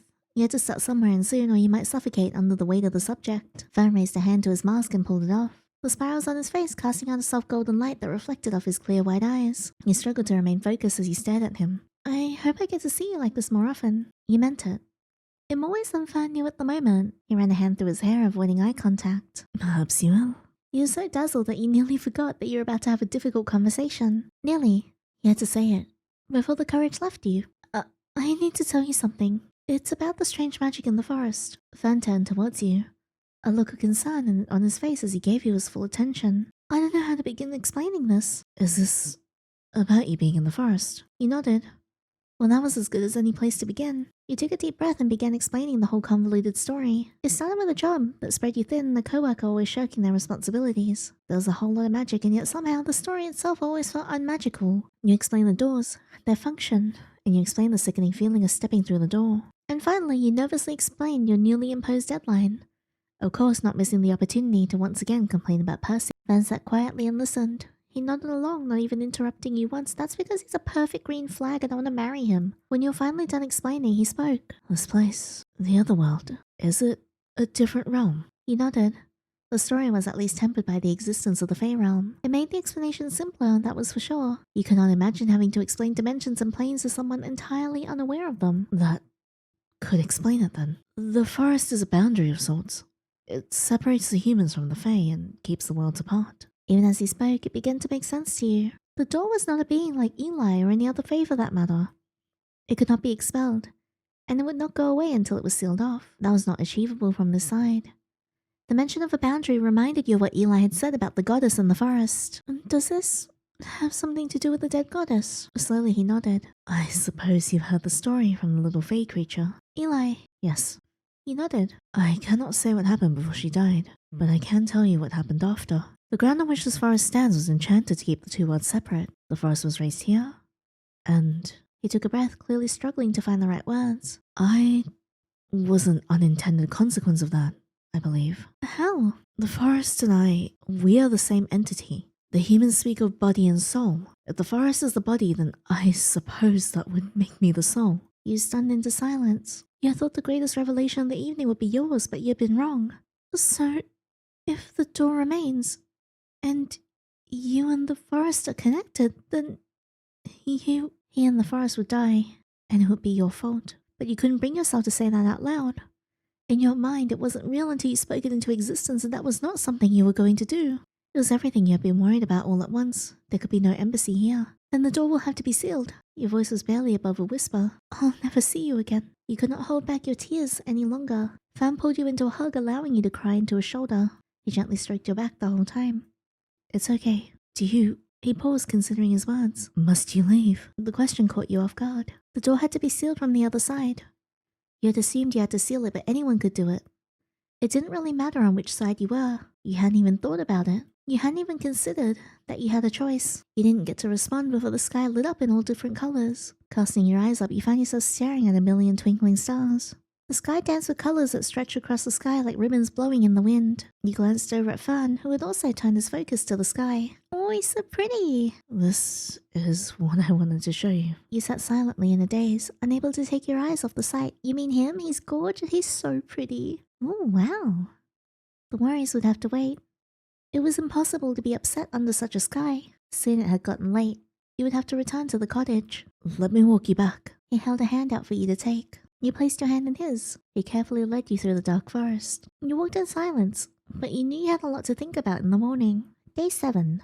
You paced up and down your room, the floorboards beneath your feet protesting every step, the pendant placed on the desk ready to receive communication. Every now and then you would cast a glance at it and quickly look away. Some part of you felt as though it would happen sooner if you pretended not to care. The floor groaned again underfoot. You sighed, coming to a stop. It was already past noon and you hadn't heard from Percy at all. He probably forgot while he was slacking again. You rolled your eyes. This was typical for him. Even when you expected the bare minimum, that skill was too much. There wasn't really much of a way forward here if you couldn't speak to Percy, and in spite of yourself, you did hope it was Percy who would reach out. Cammy was professional about her work. You appreciated that about her. Now you needed answers that Cammy probably wouldn't even give you. You were hoping for a way to have the door sealed while you remained here. It was going to be a lot of work and convincing. But the more you thought about returning to your desk, the more you're filled with a sickening sense of dread. Yeah, I'm not going back to that office. I don't want to work corpo. You sighed loudly. This was a waste of your time. You pulled the pendant around your neck and headed downstairs. You felt as though you might just lose your mind if you had to stay inside waiting for Percy all day. Standing outside the cottage, you stared at the forest. You'd have to find a way to distract yourself today. You decided to have a bath in the cabin Fern had showed you. Nodding to yourself, you marched into the forest. A refreshing dip in some clear water could be good for you. You walked until you reached the river, then retraced the steps you had taken with Fern on the day he found you bathing in the river. You smiled to yourself. He was adorable sometimes. The fact that he was completely unaware of it was also endearing. When you reached the cabin, you could already hear the echo as the wind whistled through it. Overhead birds were chattering, hopping between trees and swooping low on the water to grab at whatever insects they could find. The mouth of the cavern had a near-perfect curtain of leaves and vines closing it off. You come to realize that the forest had a lot of places like that. Invisible at first glance that they were, and worth every bit of effort to find. You pulled aside some of the vines that hung across the entrance and stepped inside. Not before you nearly fell on your face slipping on the damp moss though. The place seemingly became a lot harder to traverse after it had rained. You concluded that the water level must have been raised somewhat. And finally, after a not-so-graceful recovery, you ventured in. Your gaze drifted across the familiar space and that's when you saw him. Whoa! Hey, how you doing? Fun! He was naked from the waist up, his shirt in his hands. Wowee! Wah! His cloak lay neatly folded on the ground, his mask placed on top of it. Your eyes wandered to his chest where you could make out square spirals flowing across his skin. You found yourself wondering if there were more of those spirals hidden elsewhere on his body. Yeah, like further down. You quickly pushed the thought away, feeling your cheeks warm up slightly. It seemed he was too caught up in washing his shirt to notice you. Amused by the situation, you stepped forward. Fern was usually the one catching you off guard. You couldn't help but find a sense of glee in this little role reversal. Finally, as he turned to place the shirt on the vine to dry, he noticed you. He instinctively glanced at the moss before seemingly realized it was pointless at this stage. Hello. He greeted you, obviously unsure about how to proceed from here. You're pretty. I didn't mean to interrupt you. Yes, I did. It's alright. I'm done now anyway. My god. He got out of the water and sat down on the mossy ground. You found yourself fighting to not stare at him. You didn't know how your heart would handle much more Fern without the mask. He stared into the water for a while, allowing a moment's comfortable silence to set in between you before he spoke. I'm glad that you found your way here, into this forest. I'm glad too, to have met you. You bite your lip. It was the first time you admitted that out loud, bite something else of his. It was true though, Fern was the best thing about the forest. Your mind drifted towards your future. It had kept you awake all night, in fact, and even now it played in your mind. I wish this moment could last forever. Fern glanced at you, then back at the water. Forever is a long time, but I agree. If I stayed, would the forest, try to get rid of me? If the door was sealed, you wouldn't be able to go back.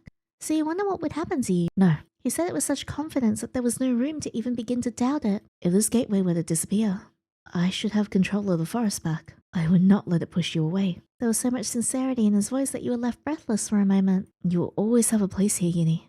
Oh, I want to marry him. I'm worried about the future. The words came out as barely a whisper. You felt so unsure. Fern quietly placed his hand over yours. The future will be whatever it is. Everything is going to be okay. Even though you said that, the fact that you could tell he wasn't in great shape worried you even further, and you silently watched the water with Fern. The flowing water echoed soothingly around the cavern, enveloping both of you. The steady sound of your own breathing as well as Fern's made you feel better. You couldn't recall a time when you'd been so grateful to not be alone. You and Fern remained like that for a while more, silently enjoying each other's company. Eventually, Fern's shirt had dried, and he took his leave so that you could bathe. The cavern felt somehow colder, without his presence in it. Your exhaustion would not let you stay up worrying for another night. You fell asleep nearly as soon as your head hit the pillow. You weren't exactly sure how much time had passed when you opened your eyes again. The room was still dark, but there was an obnoxious glowing. Glowing! You sat upright suddenly wide awake. You quickly placed the pendant on the bed in front of you. You watched with breath held as an image began to appear. It was Cammy, not Percy, who appeared on the other side. Yinny? Can you hear me? Seeing the state of you, she gave an apologetic smile. Sorry, we've been busy. Are you done? Can you give me an update? You considered your options. You didn't know how much longer the door could stay around, and you didn't know how much longer you have to wait to talk to Percy. Cammy might be your only chance. Still, it was better to ease into the topic. I think this door will have to be sealed. Cammy sighed. That's a shame. Well, nothing to be done. She gave you a tired smile. That's just how it goes sometimes. Contrary to her words, Cammy seemed quite relieved. It was to be expected, you suppose. With all the work at the embassy, one less door was one less bit of work. When can you be at the door? It would be better if it was sooner rather than later. She shuffled through some paperwork. How about noon? That would be ideal. Even though she phrased it like a question, she had already begun writing it down. You considered your options. Cammy was way more set on the rules than Percy, but Percy was Percy. Asked to talk to Percy. No? Sure, I guess. I'll go get him. She disappeared from view, leaving you nervously staring at an empty chair. After an excruciating wait, Percy finally came into view, immediately leaning back. Oh, he's gorgeous. Every time I see him, I'm just like, wow. Well.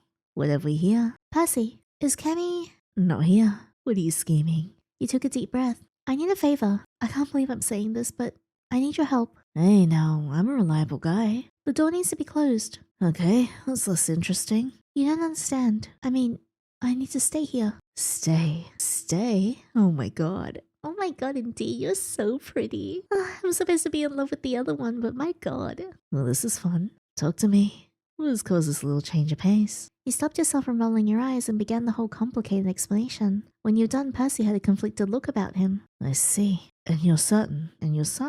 You felt sick after stepping through the door. Yes. Percy leaned in, his voice more hushed than usual. This information is not meant to be out there, but the doors do that sometimes. It's not a new thing. My world... He took a deep breath. The embassy exists in a void, you know? It's also got to feed on something. Feed on? So this place, it's... Calm down, it's fine. You did good letting me know. Wait, was Percy's world destroyed by the embassy? Just gather your stuff and look ready to leave in case Cammy contacts you again. Are you absolutely certain you want to stay there? This cannot be reversed. No, I actually just desperately wanted to waste both our times. Yes, I'm sure. Oh, when you talk like that, I almost feel like I'll miss you. I'll deal with the door in the morning. Later. You plunge back into darkness. Day 8. Your heart raced as you got closer. This was absolutely beyond anything you'd ever done. You arrived back at that fateful spot soon enough. All the time you'd spent in the forest. Every part of it now seemed so distinct to you. This had also been when you saw Fern for the first time. And the second time too. You closed your eyes and inhaled deeply, focusing on the feeling of the air around you. You're looking for a familiar feeling. The embassy magic had a suffocating aura to it. And if you really focused, you could hear it like a high-pitched static. There was the sound of the birds and the buzzing of tiny insects. The feeling of warm sunlight and the fresh smell of dirt and leaves on the forest floor. Absent, however, was a static buzz of embassy magic. It really was gone. Well, and truly gone. As you marveled at how life-changing this would be, a familiar glow began to emanate from the pendant. You pulled it off, confused and somewhat wary. Of course, it was Percy who appeared as expected. There's our little outlaw. No respect for the rules. Just like you, Percy. Anyway, just so you know, I'm gonna blame this whole thing on you. I should be fine, right? More importantly, please get rid of that thing. You could only assume that thing referred to the pendant. I'm sorry for ever thinking about poisoning you. He laughed loudly at that. Oh my god, you did not. He wiped a fictional tear from his eye, still shaking with laughter. It's gonna be a bummer not having someone to bully anymore. Light faded from the pendant, and you were left staring at a normal-looking piece of jewelry again. You would have to think about a way to dispose of it later. Right now, you wanted to see Fern and check how he felt. There was no way you could be able to focus on anything else until you had seen Fern. I'm so excited I get to stay with my tree boyfriend. You ran excitedly through the forest looking for him. Your heart raced as trees passed you by. The sound of leaves crunching under your feet spurred you on further. You almost felt as though the forest itself shared in your excitement. You passed many places in the forest, trees that you'd seen so many times before, rocks that were familiar feeling now. And before you even knew it, your feet and racing heart had carried you to an overgrown structure deep in the woods. You carefully walked through the viney entryway and through the door at the far end. The all-too-familiar scent of rain told you that you were close. You stepped through one more doorway. You knew exactly who you would find on the other side, but even so, you found yourself holding your breath for a second. He turned around to see you just as you entered, locking eyes with you. Were you perhaps waiting for me? He smiled, taking a step closer. Lately, I'm always waiting for you. His words were gentle, laced with a warmth that enveloped you completely. The forest feels stable again, and he took another step towards you. It seems you'll be staying here. So, you're stuck with me now. You couldn't find out the smile that crept across your face. A wonderful fate. I could ask for nothing more. And then you leaned forward and kissed him. Yay! Look at us! You pressed your lips against his, sending sparks racing through you as you made contact. He pulled you closer without hesitation, deepening the kiss. You felt the world fade around you, leaving you to be the only two people who existed in that moment. The kiss brimmed with warmth and hidden wonders much like the forest itself. You felt time slow, then stop entirely as you were enveloped in the scent of rain, the scent of him. When you finally pulled apart, Fern was watching you with eyes that sparkled with affection and adoration. Your future was looking bright, blindingly so. Reluctantly, you eventually had to part ways with Fern. It was only temporary, but your heart clenched and resisted all assurances. You had to talk to Eli though, and you had nothing but time now. You pushed open the cottage door as you ran over, what to say in your head. Eli was asleep on their arms on the table. You closed the door behind you, as quietly you could manage. The cottage was old enough and the wood loudly protested any movement. Eli sat up, rubbing at their eyes. Yinny, you're here. They stared at you intensely. I got your book. I wanted to surprise you and put on your bed, but all your things were packed. Are you leaving? Felt a pang of guilt pass through you. By the looks of it, Eli had spent all day worrying about this. I'm sorry for making you worry. Would it be okay if I stayed? Eli immediately brightened up. Of course. They cleared their throat. I mean, of course. Stay for as long as you want. Sit down. I'll make you some coffee and we can talk. Aww. Oh, we should redecorate the whole cottage to celebrate. Daybreak. You woke up right as the sun breached the horizon. The night before, while talking to Eli, a brilliant, if you had to say so yourself, idea had come to you. On the desk, in which was now officially your room, lay 2 festival masks. A smile spread across your face. He was not going to like this. You flung the blankets off and sat up. You couldn't recall the last time you had felt so excited to get out of bed. After finally getting dressed and grabbing the masks, you rushed downstairs when Eli was already filling a bowl with mushrooms. They turned around, gesturing to the table. I found something perfect. You glanced over the neatly folded linen. No matter what you needed, Eli had it in a chest stored away somewhere. You ran your fingers over the cream-colored fabric. It was perfect. I hope the size is okay. You'll have to let me know how it turns out. You turned to Eli, a little confused. You're not coming. They gave a devious little giggle. And intrude on your date? Absolutely not. It's not... Okay, fine, it is a date, but still. Fern didn't know that yet, and you felt bad leaving Eli by themselves, but they just waved you off. Before you could protest any further, Eli placed a cup of coffee in front of you and added some berries to the side. I'm actually super busy today. Gotta get those mushrooms before they all escape. You have fun, make good decisions. Just like that, they grabbed the basket, fleeing the cottage on your questioning. That was that. You finished the coffee slowly, running over your plans for the day. The festival only had a day or so left, and while it was going on, there were masks all around. Perfect for dragging Fern to town with you. You thought it could be romantic. You could visit the tavern, listen to music, maybe have a drink. You recalled the ale from your prior outing and shuddered.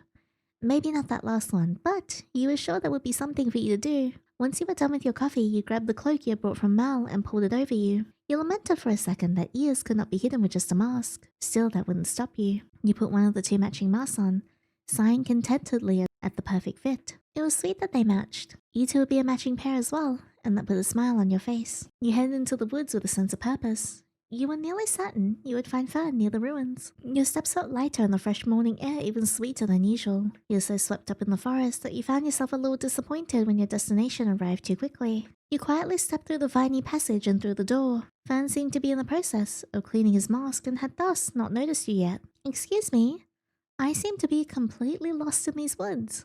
You bit back a laugh and tried focusing on sounding as sincere as he could muster. He turned to face you, a smile already spreading on his face. He raised an eyebrow at your appearance but said nothing as he approached you, stopping just out of arm's reach. Seems you'll be stuck here forever then. For you. You held the second mask out towards him. He took a step forward, carefully taking the mask from you and looking it over.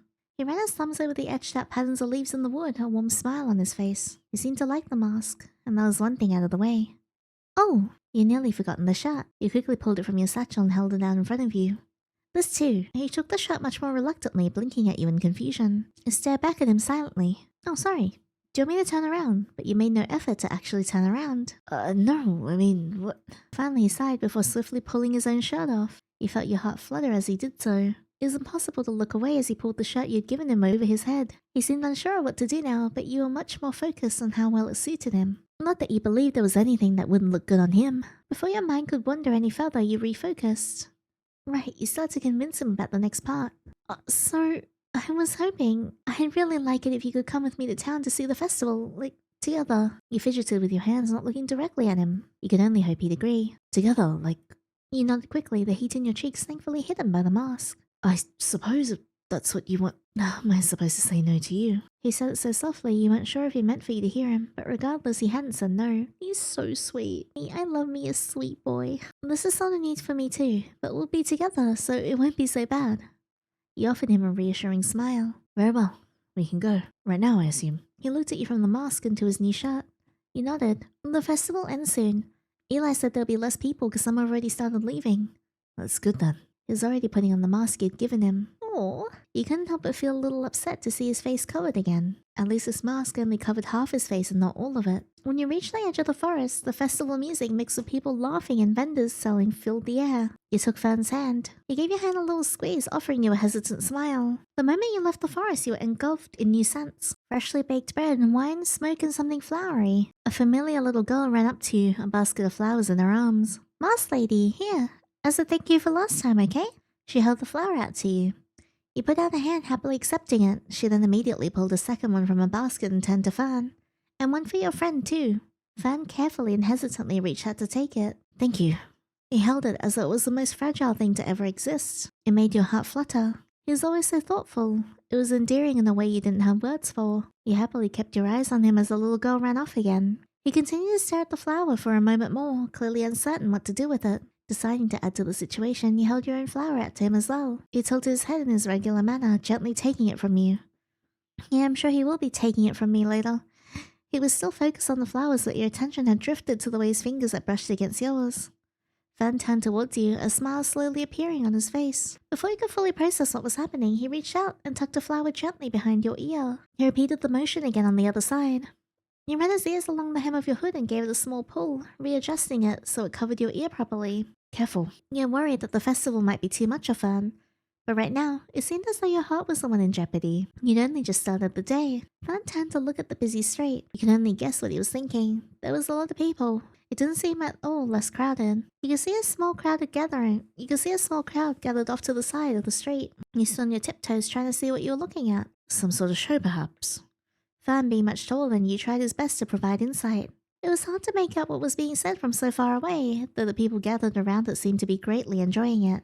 Fern leaned in towards you slightly. Should we move closer? This is my favorite part. The goddess is about to appear. Stop talking. I'm trying to hear. Shh. You nodded to Fern, wanting to see what was happening. You and Fern moved closer to the source of the fascination. You managed to scoot past some people who only seemed vaguely interested to get yourselves a decent viewpoint. As the little puppets moved, whoever was controlling them narrated. The wicked Fae would not stop their twisted games. But there was a glimmer of light when all seemed dark. The goddess, weakened but not thwarted, made a brave stand. That's her, the goddess. Stop talking. The goddess gave her light to the world, and where she fell. A forest, nay, a boundary.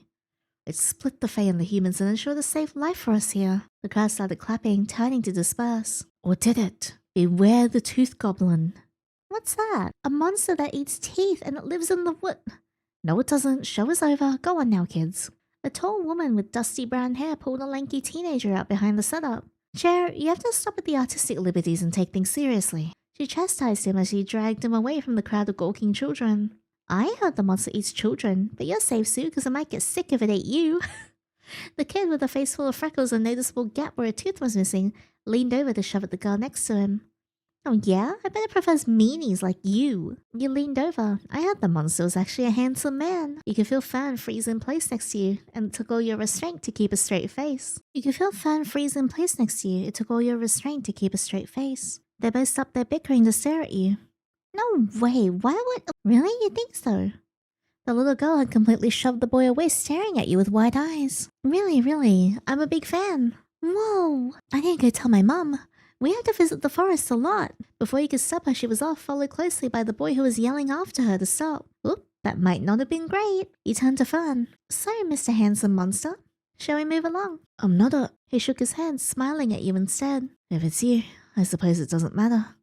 Where to next? Smiling happily, he pulled him along towards your next destination. As you made your way around town, you turned down a side street to see a large group of vendors, carrying baskets of foods and treats, stopping people to hawk their goods. You could see all manners of breads and pastries, along with several fruit merchants. Above you, lines of small triangular flags hung suspended between buildings. You could also see some people stacking boxes of candles. You wanted to get something sweet to try with Fern. You asked Fern about his preferences to be safe. Prefer sweet or savory food? He tilted his head and you could tell you caught him entirely off guard.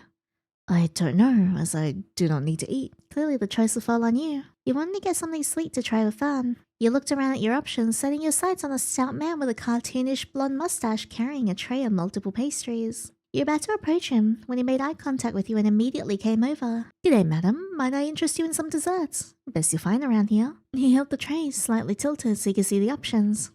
There were cookies and cupcakes and little linen wrap bags of fudge. You got a bag of fudge to share with Fern. An excellent choice. You handed over a gold piece to the vendor, who handed you several silver pieces back in exchange. Beside you, Fern seemed entirely focused on the candles still being stacked. There must have been hundreds of them. Oh, you must be from out of town. Those are for last light. Last light. Yeah, when the sun goes down, everyone lights a candle and makes a wish. It's a tradition we're quite proud of. You imagine that many candles being lit at once. You wanted to see it and make a wish.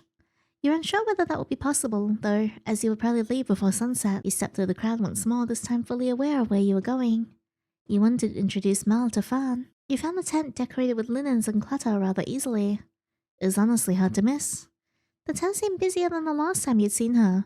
Few people were looking around and talking to someone manning it. Noticeably, you didn't see Mal. You tentatively approached the person working there. Hello there, how can I help? Is Mal around? They gave you an apologetic smile. Granny is off preparing for the candle lighting. Anything I can do for the lovely couple? He looked from you and Fern. And back again. Couple, that's us. Totally. We don't need anything. You and Fern stepped away from the tent. You suppose you'd have to return to see Mel on a different day. Looking around, it was already past noon, and people were gathering in spots of shade and beside the road to chat and eat. Seeing the spot out of the way beneath the tree, you pulled Fern over to it. What are we doing? He seemed confused by the sudden departure from the crowded street, though the hint of relief in his voice did not escape your notice either. Snack break and people break. He chuckled. People break, huh? You pulled out the bag of fudge and held it open towards him. He seemed skeptical but reluctantly took a piece. He popped a piece into your own mouth, and it melted on your tongue. Fern tentatively put his piece in his mouth, immediately making a face. You bit your lip, biting back a laugh. You may have found something Fern could not hide as distasteful. So sweet. After you were done eating, you lingered in the quiet spot for a while, watching as people went by. I'm gonna wish the Fae never came back. Fern sighed softly beside you. Not very effective, the wishes. Why? Because Eli is here. You leaned back against the tree, looking up at the clear sky. Not just. We have passed quite a few today. Fae! You whispered the word, concerned that someone might hear. Fern nodded, meeting your gaze. They don't seem gone at all, though I haven't felt any besides Eli in the forest, so I assume they stay on this side. You turned to regard the people passing by you once more with a renewed sense of appreciation setting in. You wondered if Eli knew. You couldn't wait to talk to them about it. Finally, after your people break and dragged on for long enough, you took a breath and stepped back into the crowd, Fern easily matching your step as you headed through the streets. You stepped inside the tavern, being met by the smell of ale and smoke. There were plenty of people inside, though it was noticeably less crowded than before. Back again, are ya? You were surprised that he had managed to recognize you with the mask after only having met you once. Nah, don't look so surprised. It's a skill you pick up on the job. Are you still looking around for a room? He glanced at Fern, then back at you. People leaving today, so I got a room if you want it. I mean, we'll think it over. Over some beverages. Ale, will it be ale for you? Or wine? We also got warm milk. He glanced over at Fern, trying to understand what he could and could not drink.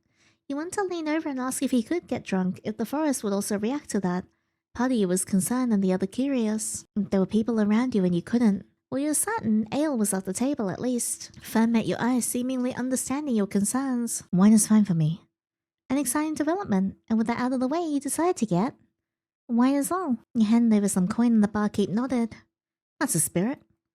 You took a seat. It'll be right up. You glanced around the tavern, immediately noted an open spot by the fire. You gestured towards it and Fern took the lead guide over you through the crowd. He was handling being in town much better than you'd expected. You sat down by the fire, enjoying the way the heat washes over you. Looking around, everyone seemed to be fully wrapped up in their own going on. Have you had wine before? Many years ago, yes. You could hear people laughing and chattering about last light all around you. I'm gonna wish for you to stop drinking. I'm gonna wish for you to stop pestering me so much. Fern leaned on the table, casually inspecting the people around you. The barkeep came over, placing your drinks on the table. 2 cups of wine. You brought the cup of wine to your lips and took a tentative sip. It was bitter, but not overwhelmingly so. Fern followed suit, taking a sip from his own cup. I'm glad. He placed the cup down on the table. For you, being here. I wanted you to know. I thought that you would leave. Fern, are you flirting with me right now? He smiled entirely unabashedly at that. Am I? They did not give you an answer. Answer me now so I can kiss you. You know, it's not nearly as bad as I expected. He glanced around the tavern again. Being alone for so long, I must have forgotten. He locked eyes with you. Before you, I thought I would continue to exist like that.